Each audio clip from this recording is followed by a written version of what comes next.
Buenos días, queridos hermanos y amigos de la Iglesia Hispana de Wetherill Park en Sydney, que nos estáis viendo en directo a través de esta página y a los que nos veis con posterioridad en nuestra página web o en nuestro canal de YouTube.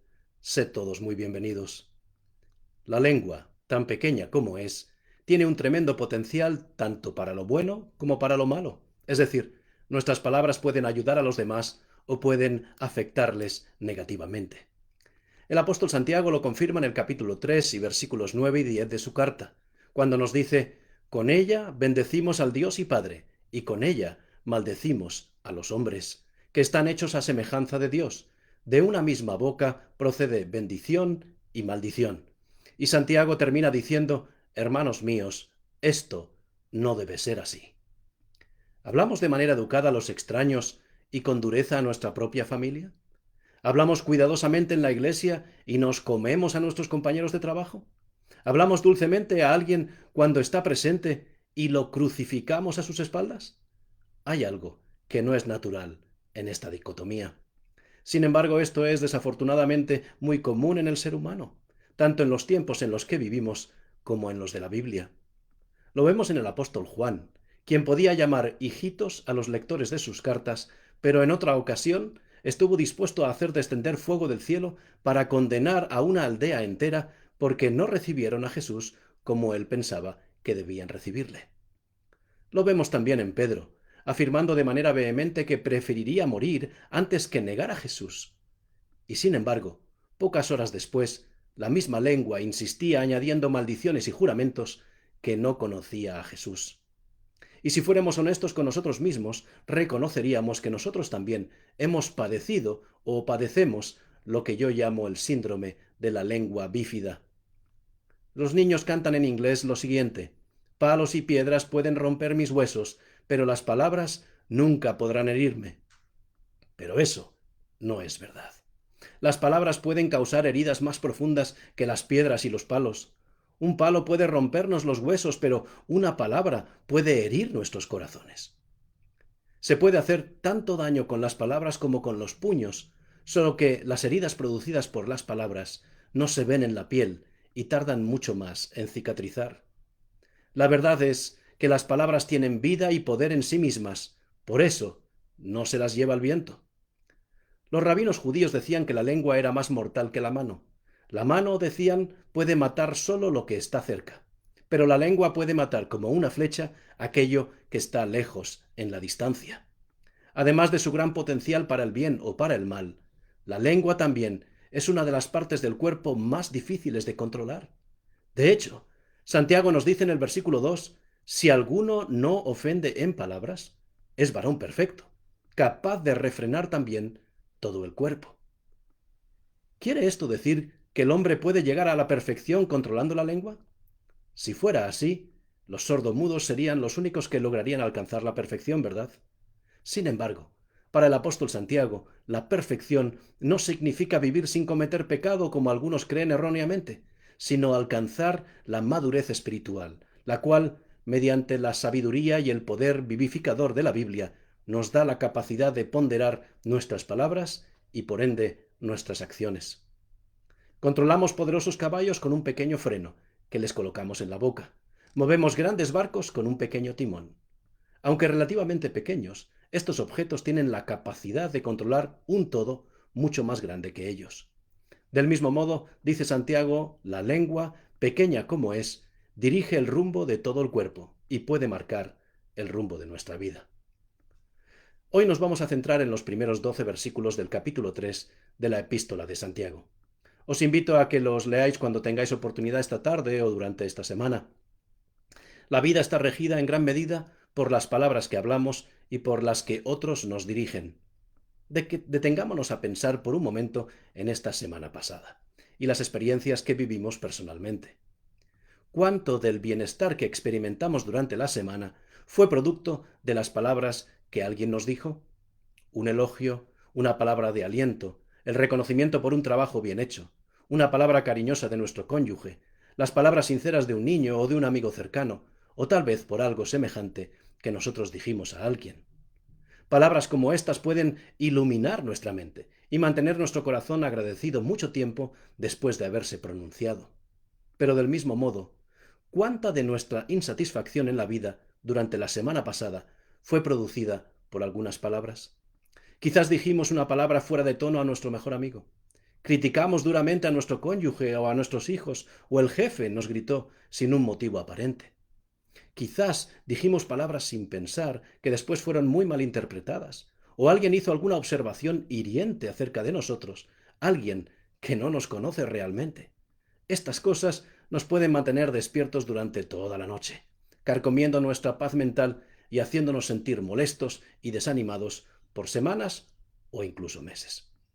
Es por ello que Santiago no sobreestimó el poder de las palabras y por eso dijo en el versículo 5 de ese capítulo 3 que no podemos controlar nuestra lengua por nosotros mismos. Dice así: así también la lengua es un miembro pequeño, pero se jacta de grandes cosas. He aquí cuán grande bosque enciende un pequeño fuego. Y sigue afirmando en los versículos 7 y 8 que toda naturaleza de bestias y de aves, y de serpientes y de seres del mar, se doma y ha sido domada por la naturaleza humana. Pero ningún hombre puede domar la lengua, que es un mal que no puede ser refrenado, lleno de veneno mortal. Santiago nos dice que el poder destructivo de la lengua es semejante a la conflagración que comienza con una pequeña llama.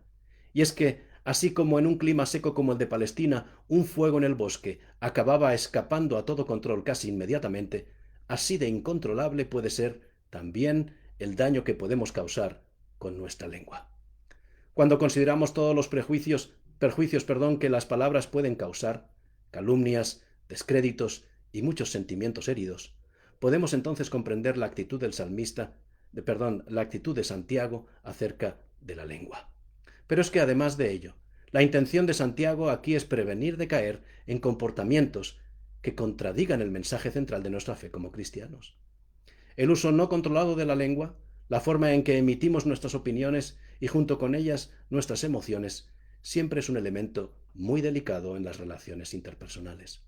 Por eso, Santiago no solo nos instruye sobre cómo relacionarnos, sino también sobre cómo comunicarnos. Dado que el cristianismo es en sí mismo una nueva manera de relacionarnos, vivirlo en plenitud no sería posible sin una nueva manera de hablar y de comunicarnos con los demás. Lejos de exaltarse por su posición de maestro, Santiago se identifica con sus lectores al reconocer en el versículo 2 que todos ofendemos muchas veces. Es decir, todos cometemos errores, todos nos equivocamos y todos fallamos. La realidad es que todos estamos expuestos a equivocarnos y jamás podremos remediarlo confiando en nuestras propias fuerzas para solucionarlo. Convencido de esta indiscutible realidad, es por ello que Santiago nos advierte con claridad, más que ningún otro escritor en la Biblia, contra los peligros de la lengua. Partiendo seguramente de las enseñanzas de Jesús acerca de que todos tenemos que dar cuenta ante Dios de cada palabra descuidada que hayamos pronunciado, Santiago nos lleva a reflexionar seriamente acerca de cómo es que nuestra lengua, usada incorrectamente, influye negativamente sobre quienes nos escuchan. También afirma que si podemos dominar la lengua, también gobernaremos el resto del cuerpo. Pero si no podemos hacerlo, difícilmente controlaremos el rumbo de nuestras acciones y acabaremos desviándonos del destino al cual esperábamos llegar como seguidores de Jesús. No obstante, Santiago no es el único que resalta el papel importante de la lengua. Son muchos más los textos que encontramos en la Biblia, pero por el momento creo que bastará con mencionar los siguientes. En el libro de los Proverbios, Salomón nos dice: la suave respuesta quita la ira, pero la palabra áspera hace subir el furor. La lengua de los sabios adorna a la sabiduría, pero la boca de los necios dice sandeces. Y en el libro de los Salmos, concretamente en el Salmo 141, el salmista suplica a Dios en el versículo 3: pon guarda a mi boca, Jehová, guarda la puerta de mis labios. Por lo tanto, pese a nuestras buenas intenciones, a menudo basta decir algo incorrecto para que quienes nos oyen concluyan que nuestro cristianismo es una mera apariencia. Pero el poder de las palabras no tiene por qué usarse siempre en forma negativa o destructiva. Las palabras también tienen un tremendo poder para el bien. Sería maravilloso poder decir siempre lo correcto, no tener nunca que tragarnos nuestras propias palabras, evitar las críticas y las palabras airadas o encomiar y alentar sinceramente a otros. Pero lamentablemente, la realidad nos muestra otra cosa. La pregunta es entonces la siguiente: ¿por qué creéis que tenemos tantos problemas con el uso de la lengua? La respuesta está en lo que dijo Jesús a quienes lo acusaban de echar fuera demonios por el poder del enemigo. Jesús les dijo lo que encontramos en el Evangelio de Mateo, capítulo 12 y versículo 34. Porque de la abundancia del corazón habla la boca. Jesús afirmó que nuestras palabras son un claro indicador de lo que está ocurriendo en el interior, en nuestros corazones o en nuestras mentes. En el siguiente versículo Jesús afirma: el hombre bueno del buen tesoro del corazón saca buenas cosas, y el hombre malo del mal tesoro saca malas cosas. Tenemos problemas con nuestras palabras porque tenemos problemas con nuestros corazones y con nuestras mentes. Es posible que una persona pueda aparentar durante un tiempo lo que no es, pero tarde o temprano la persona real se descubrirá por las palabras que hable. Por eso Jesús pudo concluir en el siguiente versículo: porque por tus palabras serás justificado y por tus palabras serás condenado. Es decir, lo que decimos mide exactamente la calidad de nuestras mentes. El salmista, en su oración del Salmo 19 y versículo 14, equipara los pensamientos de su corazón con las palabras que habla. Dice así: sean gratos los dichos de mi boca y la meditación de mi corazón delante de ti, oh Jehová, roca mía y redentor mío. El apóstol Pablo, aquel que sabía en qué y en quién había creído, en uno de los consejos que da a los cristianos de Éfeso, la mayoría de los cuales habían sido paganos antes de aceptar las enseñanzas de Jesús, nos presenta la relación que existe entre lo que hay en el corazón y las palabras que hablamos. Pablo les da la clave para ese cambio en el hablar que tanto deseamos. Les recuerda que la manera de vivir de antes debe ser cosa del pasado y que deben renovar sus mentes hablando la verdad. En esa carta a los Efesios capítulo 4 versículos 22 en adelante les dice: en cuanto a la pasada manera de vivir, despojaos del viejo hombre que está viciado conforme a los deseos engañosos, y renovaos en el espíritu de vuestra mente, y vestíos del nuevo hombre, creado según Dios, en la justicia y santidad de la verdad. Por lo cual, desechando la mentira, hablad verdad, cada uno con su prójimo, porque somos miembros los unos de los otros. Ninguna palabra corrompida salga de vuestra boca, sino la que sea buena para la necesaria edificación, a fin de dar gracia a los oyentes. Lamentarnos constantemente de la falta de control de nuestra lengua no es muy productivo. El estar en contacto con Jesús y su decisión de entregarse diariamente a Él hizo que Santiago pasara de las palabras duras y a veces sarcásticas a palabras más cariñosas como hermanos míos. En efecto, cuando conocemos a Jesús, como es nuestro privilegio conocerle, nuestra vida puede llegar a ser una vida totalmente diferente, una vida que desee obedecer la voluntad de Dios en primer lugar. Si apreciamos el carácter de Jesús y tenemos comunión con Dios, el hacer lo contrario a su voluntad llegará a sernos odioso. ¿Conocer a Dios?, preguntaréis.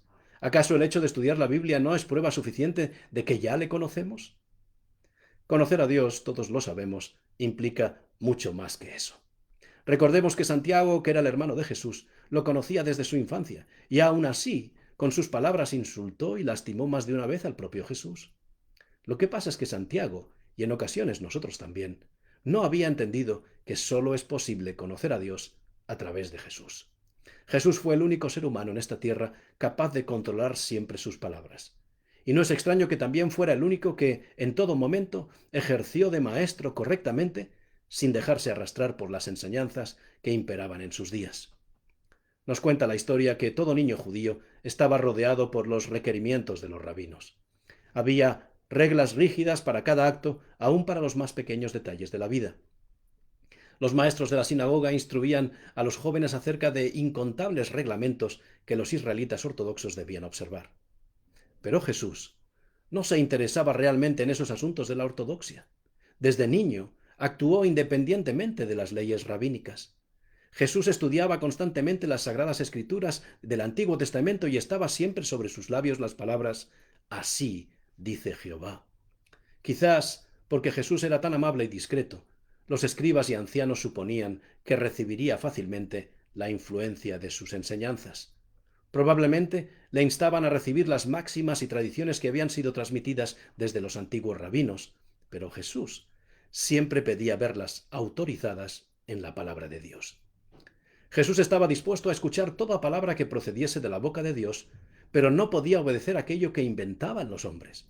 Jesús conocía las Escrituras desde el principio al fin y las presentaba con su verdadero significado. Lo más interesante es que los rabinos se avergonzaban de ser instruidos por un niño. Sostenían que incumbía a ellos explicar las Escrituras y que a Jesús le tocaba aceptar su interpretación, tanto así que se indignaban cuando Jesús se oponía a sus palabras. Pero, sabiendo el poder que acarrean nuestras palabras, ¿cómo podemos conseguir que las palabras que hablamos hagan bien a las personas, que nuestras palabras les ayuden en su vida, que les curen en vez de herirlas? ¿Cómo lo hizo Jesús? ¿Bastaba para conseguirlo con leer la Biblia todos los días? La verdad es que eso es indispensable, pero apenas es el inicio. Siendo como soy consciente de que hablar de un método para controlar y usar correctamente las palabras podría llegar a sonar arrogante, a continuación me limitaré simplemente a mencionar tan solo algunas de las estrategias que considero que Jesús usó para lograrlo. En primer lugar, cuando era atacado personalmente, Jesús no respondía, tan solo presentaba la palabra de Dios. Jesús no atacaba los preceptos ni las prácticas de los sabios maestros, pero cuando se le reprendía por sus propias costumbres sencillas, presentaba la palabra de Dios en justificación de su conducta. En segundo lugar, Jesús siempre trató de ser amable con todos, pese a que las condiciones fueran desfavorables. Jesús procuraba siempre agradar con sus palabras a aquellos con quien trataba, a pesar de que ellos no mostraran simpatía por él. En tercer lugar, Jesús supo cuándo hablar y cuándo guardar silencio. Desde niño, Jesús empezó a obrar por su cuenta en la formación de su carácter y ni siquiera el respeto y el amor por sus padres podían apartarlo de la obediencia a la palabra de Dios. Pero no es menos cierto que debido a las enseñanzas de los rabinos y de los escribas, desde su juventud, tuvo que aprender también la necesaria lección del silencio y la paciente tolerancia. En cuarto lugar, Jesús hablaba con el objetivo de fomentar el desarrollo personal y espiritual de los demás. Enseñaba a todos a considerarse dotados de talentos, al menos uno, y afirmaba que si los empleaban correctamente, les proporcionarían bendiciones no solo temporales, sino eternas. En quinto lugar, Jesús arrancaba toda vanidad de la vida y por su propio ejemplo enseñaba que todo momento en esta vida está cargado de resultados eternos, que nuestro tiempo en esta vida ha de apreciarse como un tesoro y que nuestro paso por este mundo debería emplearse con el propósito de servir a los demás, tanto en palabras como en actos. En sexto lugar, en cualquier compañía donde se encontrase, Jesús presentaba siempre una lección apropiada al momento y a las circunstancias. Procuraba inspirar esperanza a todos los que se reunían para escucharle. No le importaba la condición social de ellos, y les presentaba a través de sus palabras la seguridad de que podrían llegar a ser aceptados por Dios y adquirir un carácter en esta vida que mostraría a los demás que eran verdaderos hijos de Dios. En séptimo lugar, con frecuencia Jesús se encontraba con aquellos que habían caído bajo el dominio del enemigo y no tenían ni fuerzas para escapar de su control. A aquellos que estaban desalentados y enfermos, a aquellos que habían sido tentados y habían caído, Jesús les dirigía palabras de compasión, palabras que era necesario pronunciar en ese momento y que podían ser comprendidas incluso por los niños. En octavo lugar, Jesús siempre fue discreto. A todos aquellos que encontraba luchando mano a mano con el enemigo, hablaba palabras que les estimulaban a perseverar, asegurándoles que alcanzarían la victoria porque tenían el poder de Dios a su disposición. Aquellos a los que Jesús ayudaba así se convencían de que Jesús era alguien en quien podían confiar plenamente. Él nunca traicionó a aquellos que compartían sus secretos al oído lleno de simpatía de Jesús. En noveno lugar, Jesús fue capaz de ejercer un singular equilibrio entre decir la verdad y no herir con la misma. Jesús no suprimía una sola palabra de la verdad, pero siempre la expresaba con amor. En su trato con la gente hablaba con el mayor tacto, con todo el cuidado del mundo y con una atención llena de misericordia. Jesús nunca fue áspero. Jesús no pronunció innecesariamente una palabra severa, ni ocasionó a una persona sensible un disgusto inútil. Y en 10º lugar, Jesús no censuraba la debilidad humana. Es cierto que no tenía pelos en la lengua para denunciar la hipocresía de los que le acusaban, o para señalar a los que preferían ser incrédulos, o para mostrar la iniquidad descarada de los seres humanos. Pero tal y como vimos en nuestra anterior reflexión, las lágrimas velaban su voz cuando profería esas penetrantes reprensiones, conocedor como era de la debilidad del ser humano frente al enemigo. Nadie puede ser ni buen maestro ni buen cristiano si solo sus emociones controlan lo que dice. Seremos sabios cuando vivamos una vida que se deja guiar por nuestras convicciones de fe y no solo según nuestros impulsos y nuestras reacciones ante lo que nos presenta la vida. Puesto que todavía nos falta mucho para escoger sabiamente nuestras palabras de la misma manera que lo hacía Jesús, deseo que nos propongamos pasar más tiempo no solo leyendo la Biblia, sino entendiendo la voluntad de Dios para nosotros y aprendiendo del carácter de Jesús y de las palabras que habló para beneficio de todo ser humano.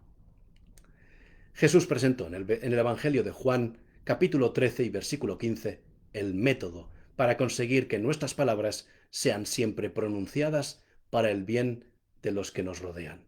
Jesús dijo: porque ejemplo os he dado para que, como yo os he hecho, vosotros también hagáis.